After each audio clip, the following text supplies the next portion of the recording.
Hey everyone, welcome back to the channel. Thanks for tuning in for another episode. I get asked from a lot of viewers, what are some things I carry in my boat that may be a little bit more unconventional that I don't want to live without? And I've got one thing here that I've kind of talked about on the show a few times before, but I want to share with you why it's so important for me to have this. This is something I've done now for probably close to 20 years.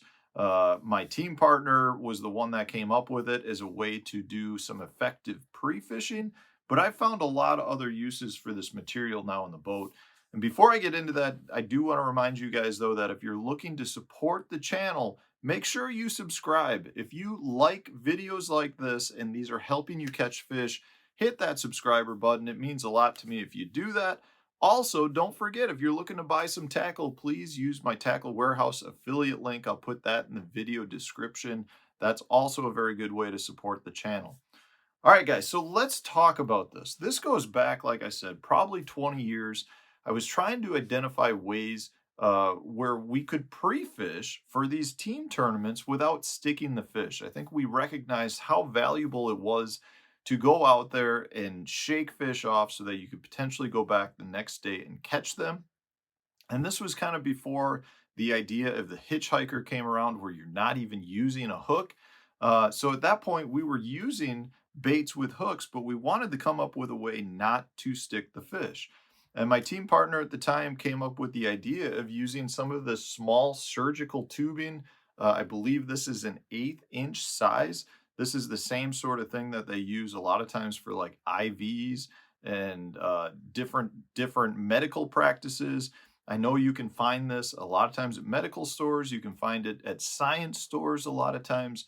And even the hardware store a lot of times will carry it as well. There's nothing fancy about it. It's just a small tubing. So what we started doing at the time was covering our hooks up with it. So, in this case, this is a jig. You can see I cut a small piece of it. I cover the tube or the point of the hook up. And from that standpoint, this is going to be weedless in terms of not hooking fish, right? And one of the nice things about it is because you still have a little bit of a blunt end, you can actually put a little bit of pressure on the fish and maybe pull them up to the point where you can see the size of the fish, which is a lot harder to do if you're using just a straight hitchhiker.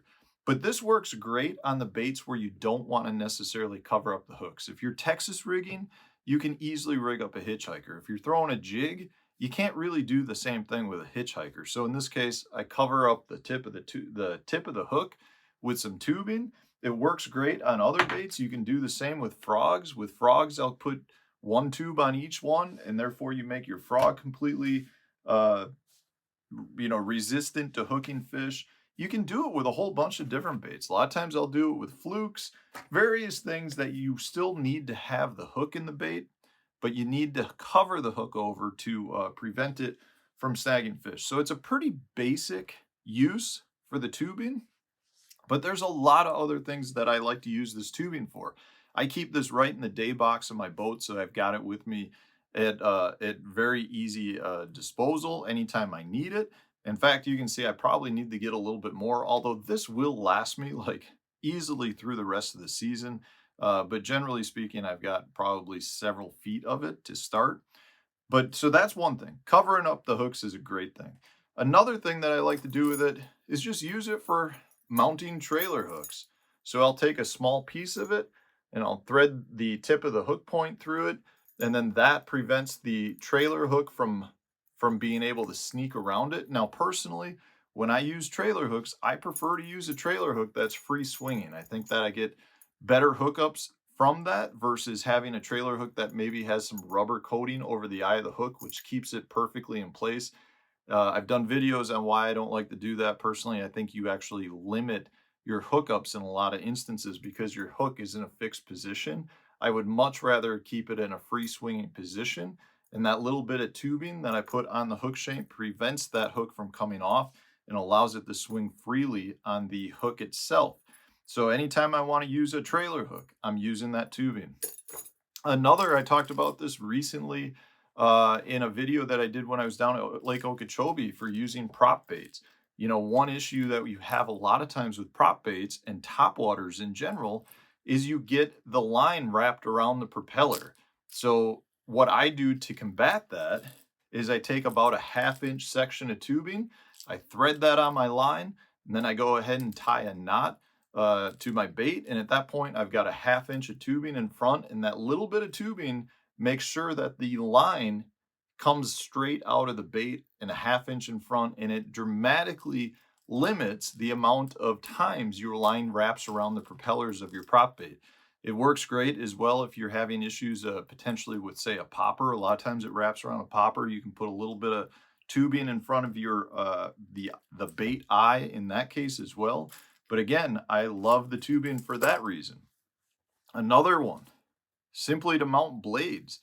All you got to do is take your swivel, connect the blade to it, put a little bit of tubing over the other end of the swivel, thread it up onto your hook shank, and you can add blades to baits very easily from that standpoint. So again, it's all about ease. It's all about how can I be efficient in the boat. This one material allows me to do that.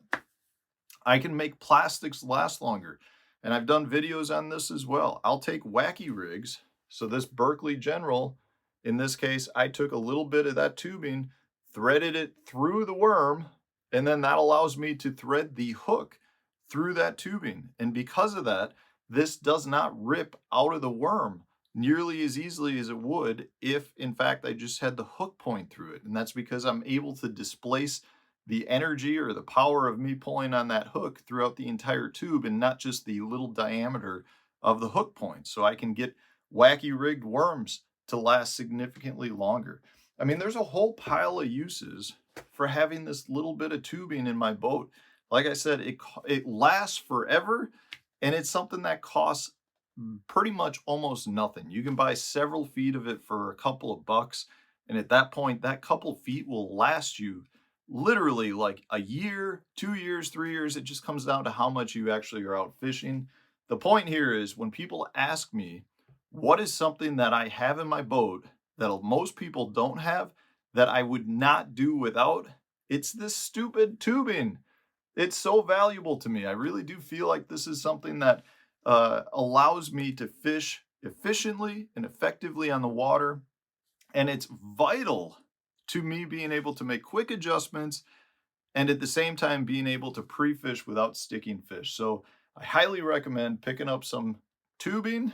This is, like I said, I'm gonna measure it. I believe it's just the straight 1/8 inch size. Yep. And from that standpoint, you should be able to find it. But really what it comes down to is find the smallest tubing that you can, and you'll find that it works great. You know, you can cover up hook points, you can modify baits, and it just saves you time on the water. So hopefully you enjoyed this. Get you some tubing. If you did, hit the like button, subscribe to the channel if you haven't done so already. Stay tuned, new tip video coming out tomorrow.